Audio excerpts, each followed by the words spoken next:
Welcome to Stand Up for Doctors. I'm your host, Kim Downey. Thank you very much for joining us. I'd like to welcome Dr. Peju Simoyan and Dr. Candice Williams. Thanks for joining us today, Peju and Candice. Thank you for Thank you having for having us. me. You're very welcome. And by way of brief introduction, Dr. Peju Simoyan is an addiction medicine physician, author, musician, and photographer. And she also knits and makes homemade ornaments. And I know that because I saw them. Yes, you did. Yeah, so we got to meet in person spontaneously a few weeks ago when I realized we were driving right through your town on our way to Lancaster, and it happened to be the same town where I spent a few of my early childhood years. So that was a wonderful coincidence. Yes, it was wonderful. Talk about synchronicity. Exactly, and lots of fun.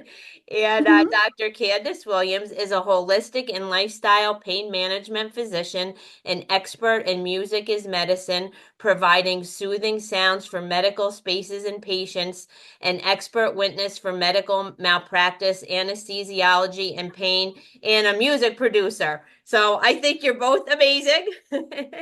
Thank And you. I'm in my church choir, and music is very important to me too.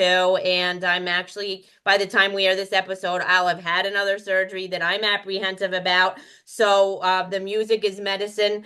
It fits in perfectly for me because, Candace, I've heard some of your music, and actually, like, Peju, I've heard your album too. And I love it, and I think it's all of that is awesome. And coincidentally, the gynecology oncologist who's going to perform my surgery is the lead singer of a band. So it's Wow. called No Evidence of Disease.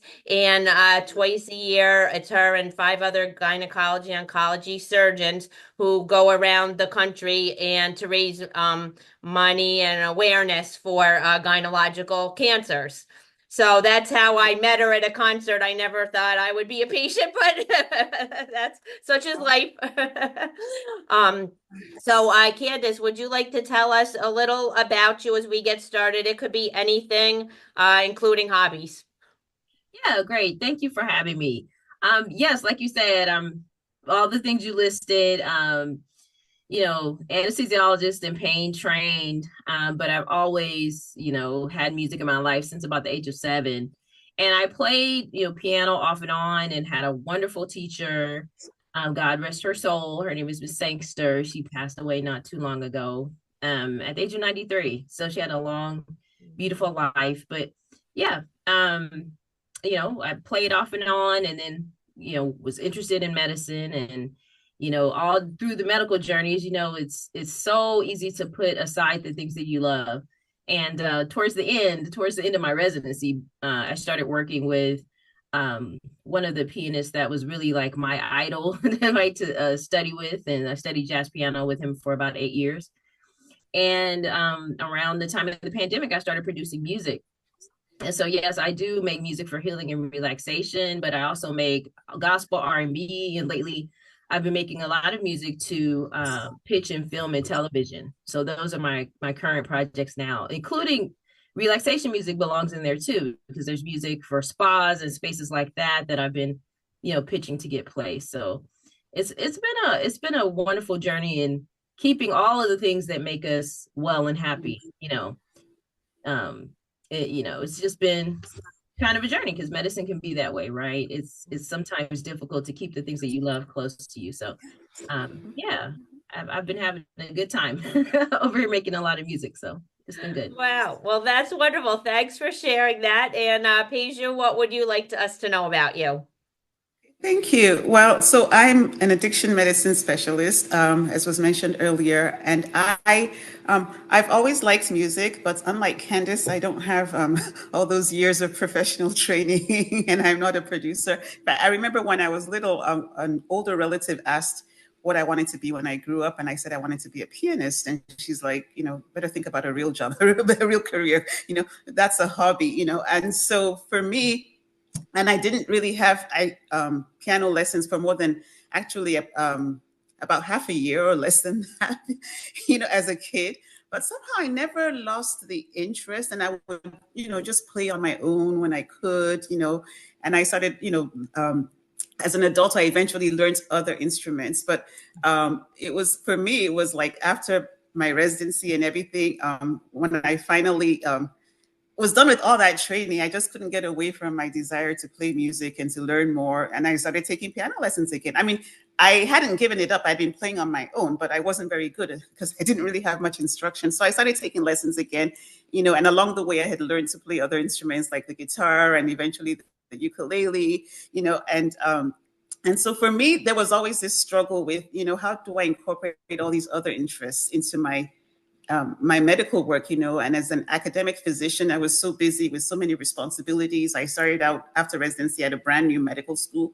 So there were just a lot of responsibilities and it was really challenging. But, I realized that, you can be creative and find ways of incorporating those other interests. For me, it was not just music, it was also writing as well. And, so like, for example, at one of the clinical facilities where I've worked, I started, I don't work there anymore, but I started having sessions with the adolescents and the young adults where we would talk about the brain development and addiction and all of that, And then at some point I decided to start incorporating music. So I would end the session with music. I would bring my ukulele and play and sing. And sometimes one of the patients who could play an instrument would also play. And there was this one incident where this young teenager had a ukulele that she brought along with her to treatment. I think her mother encouraged her to bring it, and she composed a song that was so moving. And so she shared her song with us, and it was just so moving. And, again, it just speaks to how music can be an important part of healing.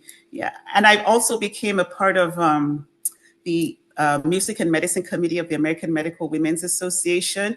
And I've had amazing opportunities through that organization as well. In fact, we were just this past September, a group of us went to Berlin for the conference conference organized by the International Association for Music and Medicine, and learned a lot about amazing programs that are going on, research projects that are going on, and we presented some of our own work as well. So yeah, lots of opportunities. Wow. And lots of potential. Mm-hmm. Yeah. Well, thanks for sharing. I love all of that. And it just brought to mind that, so this will be my 5th surgery in 4 years. And a couple surgeries ago, I was listening to music, to try to calm myself down. And the anesthesiologist came in and he thought I was watching a TikTok video. And he's like, "Oh, do you want me to come back?" Like he was going to let me finish what I was doing. So I was like, oh my gosh, like I couldn't believe that he would disrupt his own schedule to let me finish listening to something. But music is really important. Candice, how do you use that with your own patients?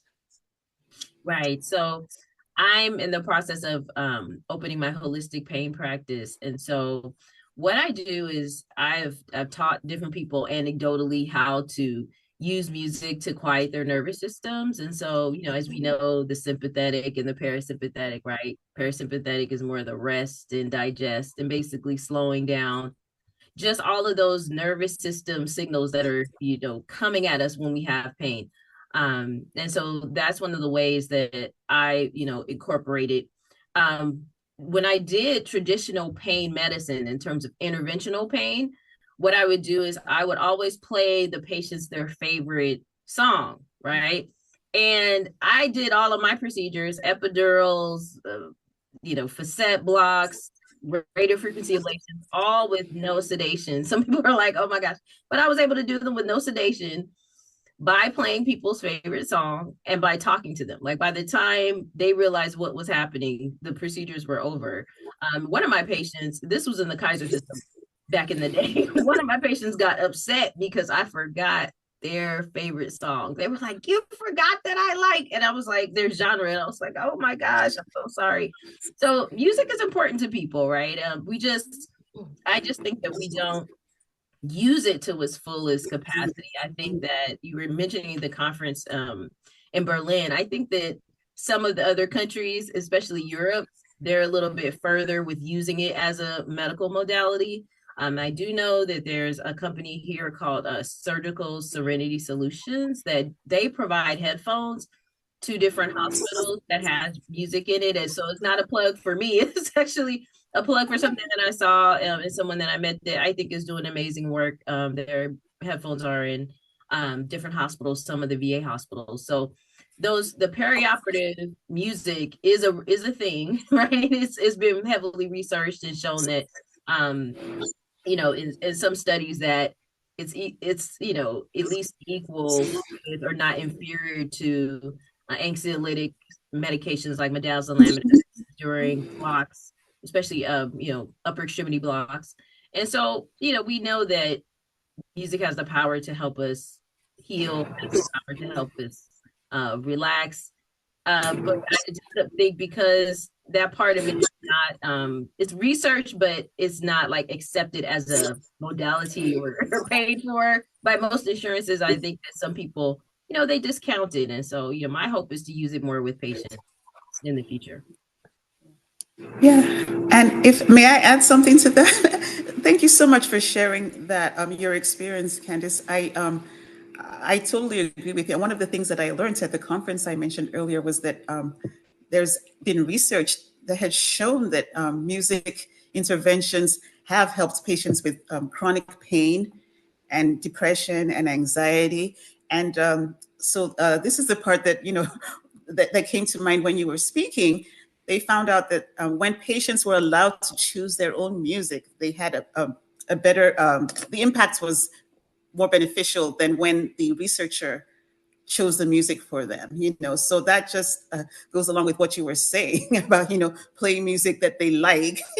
It's more likely to have a better impact, a stronger impact. So thank you for sharing that. But I think the more we have these discussions and the more we advocate, to increase awareness, I think that that's what we really need to do to increase awareness, and so that more and more people will begin to appreciate the importance of music and the impact it can have, and think about the money we could save, if we could give people less medications, less opioids, less addictions, and use things like music that are, accessible, that are cheaper, if not free, and in some cases it might end up even being more effective. We could really do a lot, make a lot. So I think we really need to do a lot of advocacy. So yeah, so that's part of the reason we're having these conversations. But I do agree that I think the Europeans are way ahead of us, not only in that area, and a lot of other things too, but we won't go there. Right. So, and that's, why, so I used to practice, traditional interventional pain and opioids and try to spare them as much as possible. And I think that that's the modality that most physicians are doing now. But the reason I started to focus more on holistic and lifestyle medicine interventions for pain is that, there's some people out there who don't want to take medications. And I'm kind of that person. And I have my own chronic pain journey. I don't, necessarily share it out there, but I do. And so I know these things from firsthand and having to use my own music to help myself. So these are firsthand experiences, and understanding that there's other ways that we can take care of ourselves and make ourselves well by just making sure we sleep well, making sure we move, making sure we eat well, eat anti-inflammatory, things, and avoid things that tend to cause inflammation. Use turmeric instead of incense. There's ways out there to be a little more natural, right, in the way that we're dealing with pain, but the default tends to be something pharmaceutical. And so while I'm not here, I definitely don't advocate for things that are not necessarily evidence-based, but I do advocate for things that are safe, effective, but then just less harmful, right? Than Exactly. out there. So Absolutely. So I do have to say I've had a number of MRIs, and of course they always ask you, what's your favorite music, and they put in the headphones. But once that machine starts knocking around, you can't hear the music at all. So it's a little kind of funny. It's a nice idea, but it doesn't really work very well. Peju, I hadn't known until I met you. Because Candace, I know you have a tagline, right, about music and medicine, and I love that. But I didn't know that there was a whole like women and music and medicine in the AMA. So or I don't know if you're both involved with that. If you are too, Candace, but Paige, could you speak to that, and then Candace can respond? Okay, sure. So it's not the AMA, it's AMWA, the American Medical Women's Association. Oh, got So it. yeah, but it's still a national association. I just wanted to correct that so people, yeah, understood. It's the American Medical Women's Association, and it's one of the many committees. There's a music and medicine committee and also a humanities committee, and we kind of work together. Yeah, and then so it was a few years ago during the pandemic that I just found out about them. I don't even know what I was looking for on their website. And I hadn't been a member of since my medical student days, but for some reason I just stumbled on their website and saw, oh, music and medicine.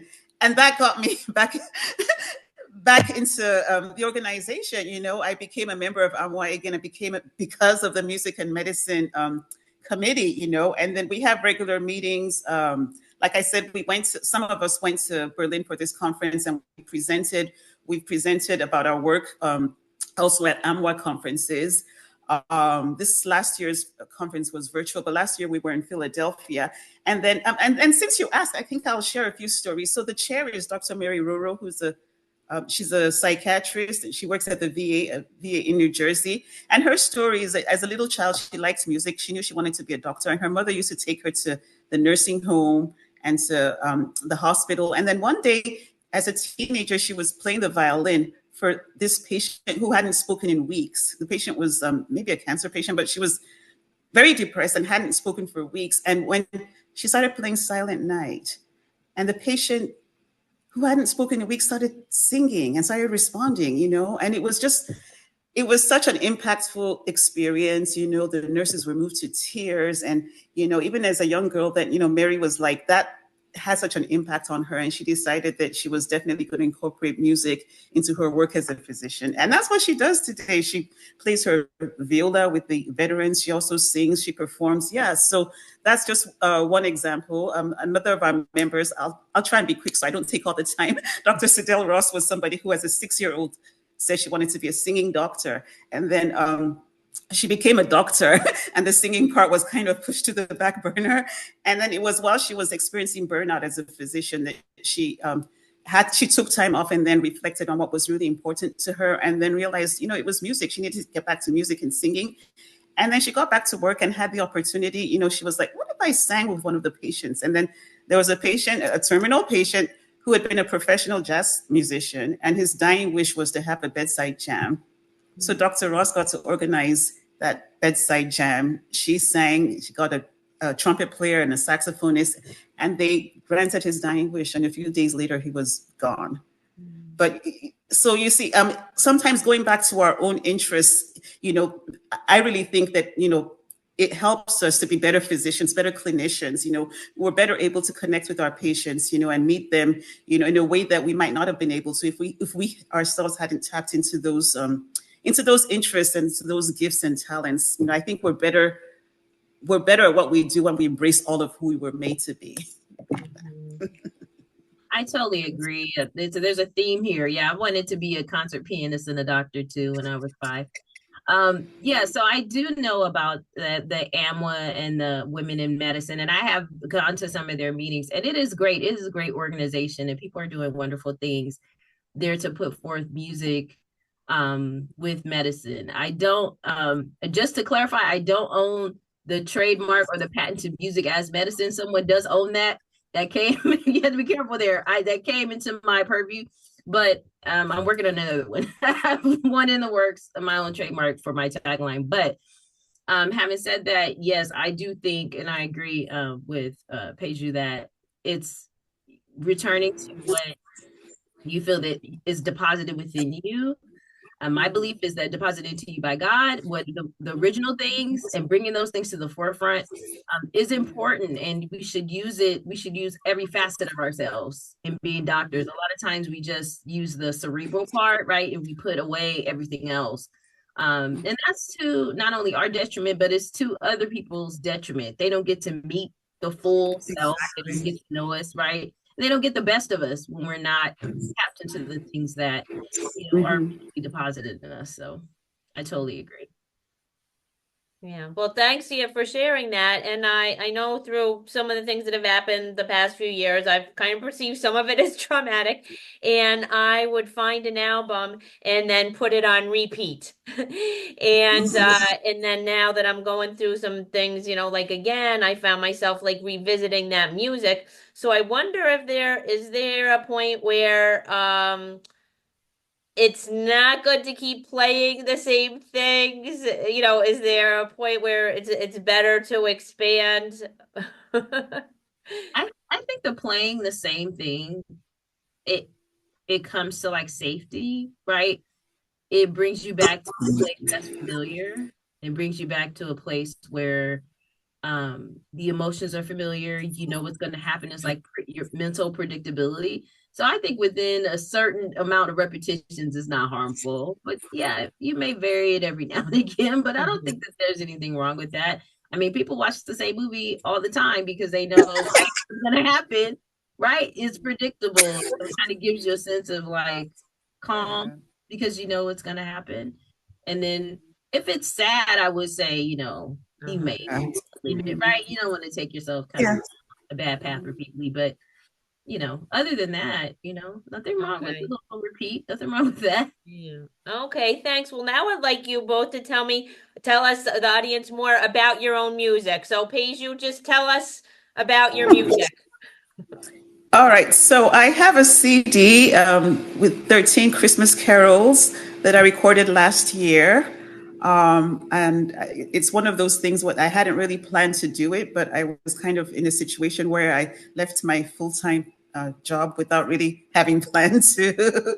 And then I decided to go record music, and, and publish, So anyway, so it's, it's available on iTunes and Spotify and whatever. But then more recently, so this year, I decided to write the stories behind those songs because I was reading about the story behind Oh Holy Night, and I thought it was pretty fascinating. And I just had the idea, why not read the stories behind the other songs, and and write a book. And that's what I did. So my my new book actually just came out on the 18th of this month, fresh fresh off the press or whatever they say. Yeah. Yeah. And it's titled I Played My Best for Him, the inspiring stories behind The Little Drummer Boy and Other Christmas Favorites. And you got a copy, right? I When do. you came It's to in my visit. closet. I could grab it because I had it on the floor because my desk is very small, and then Yeah, I it's vacuumed okay. and I put it in my closet so you could hold it up. And then Yeah. my mom has your CD because the day we met you, it happened to be my mom's birthday, and Peju was very generous and gave her the CD. And Yeah, it was my pleasure. So that's the CD. It's Peju Sings, The Little Drummer Boy, and Other Christmas Favorites. And so the title of the book, the subtitle is from the CD, but then the title is from The Little Drummer Boy. I played my best for him, and I think that really speaks to, the importance of doing our best in whatever we do. For years, I didn't think I could ever be a good musician. I still don't think I'm a good musician. But the important thing is not about perfection, but it's about doing my best. And I've been able to see that I have made an impact on people. Sometimes my neighbors will be like, "Oh my goodness, was that you playing the piano? Oh, it sounds so nice." They give me all kinds of compliments, and I don't even know that they're listening. I'm just you know what I mean? Or I play. Sometimes I'll go to the writing hospital, and play the piano in the hallway, and then people who are just walking by say the kindest things. Sometimes they'll stop and they'll clap. And to me, it's like, I'm not that good. I'm not that good. But, again, so this title really, really resonates with me. I played my best for him. So whatever you do, you do your best. It doesn't have to be perfect. In fact, it won't be perfect, but you don't know whose lives you'll be making a difference in and what kind of an impact you'll be making. So just do your best.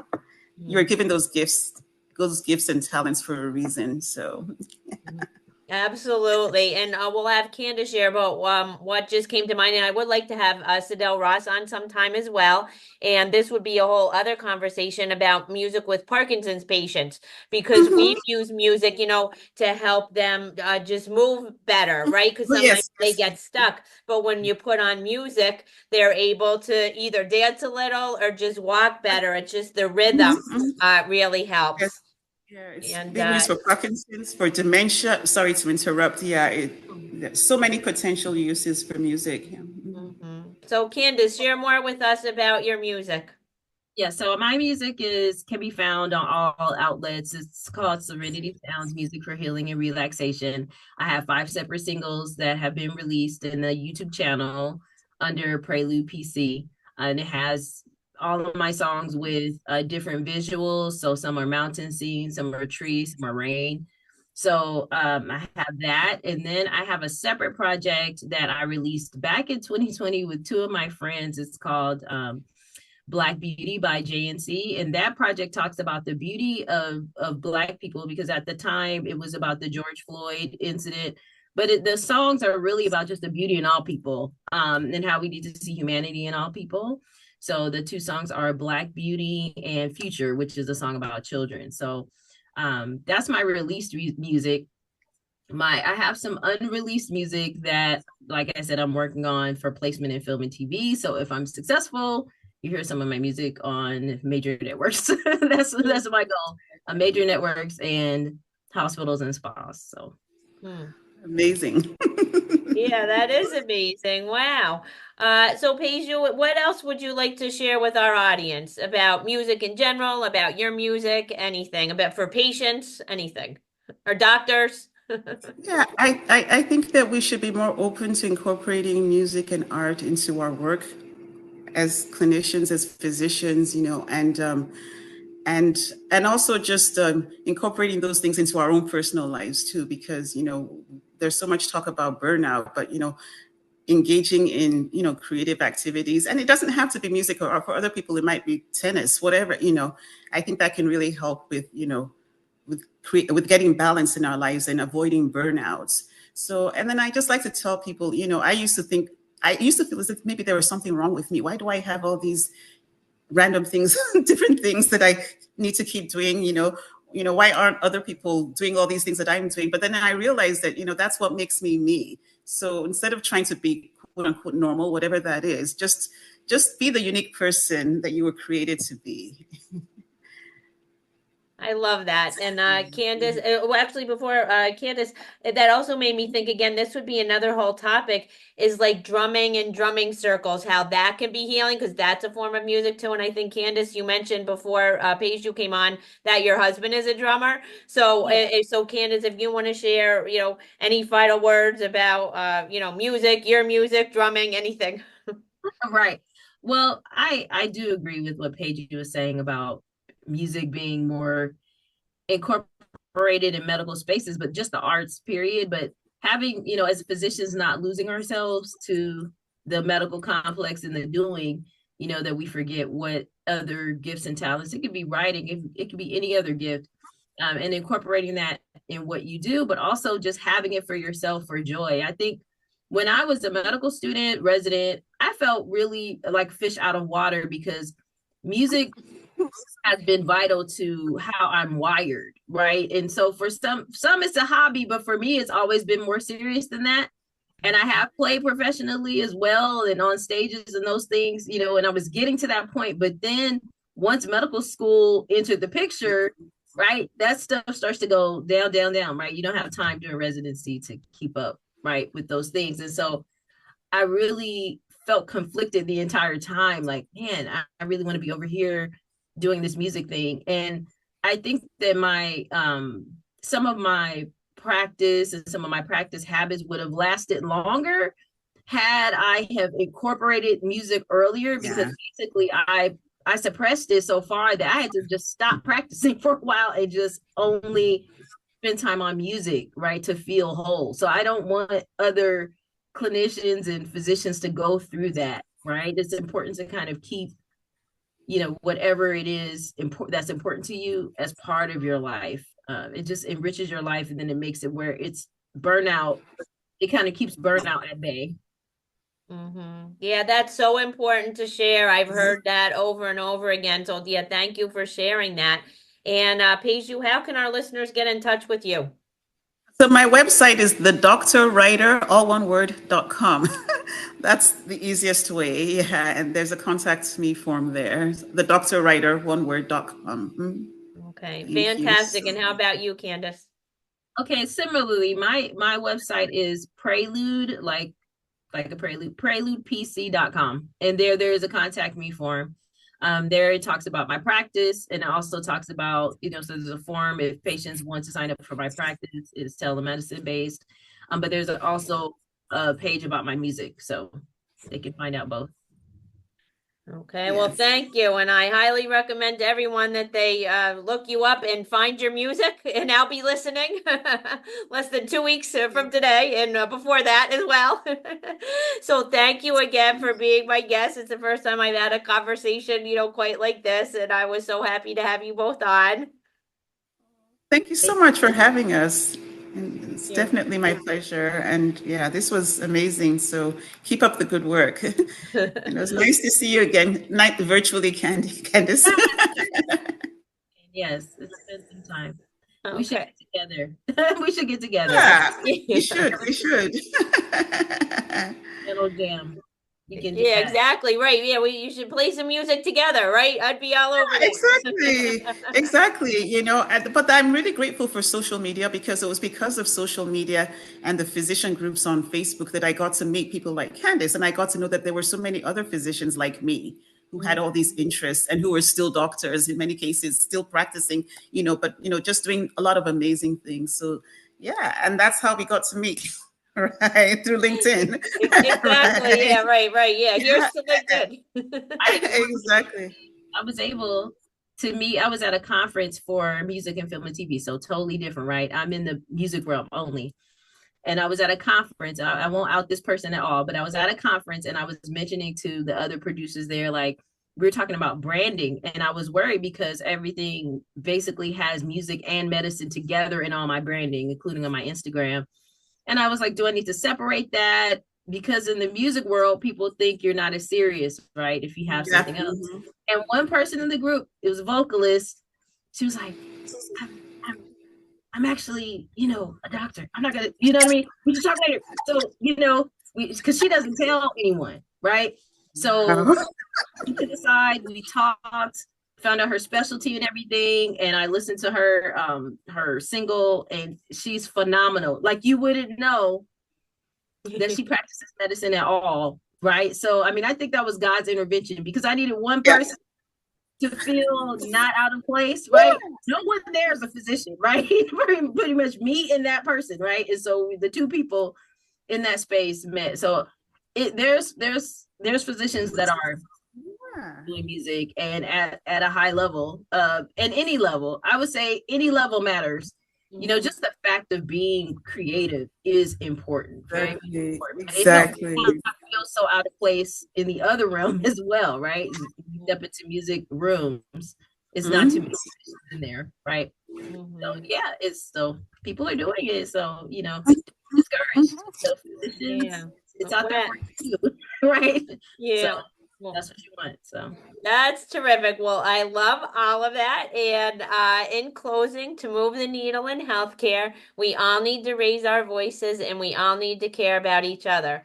We already know that doctors need to care about patients. Patients need to care about doctors too. So stand up, doctors, and let's stand up for doctors. Thank you. Welcome.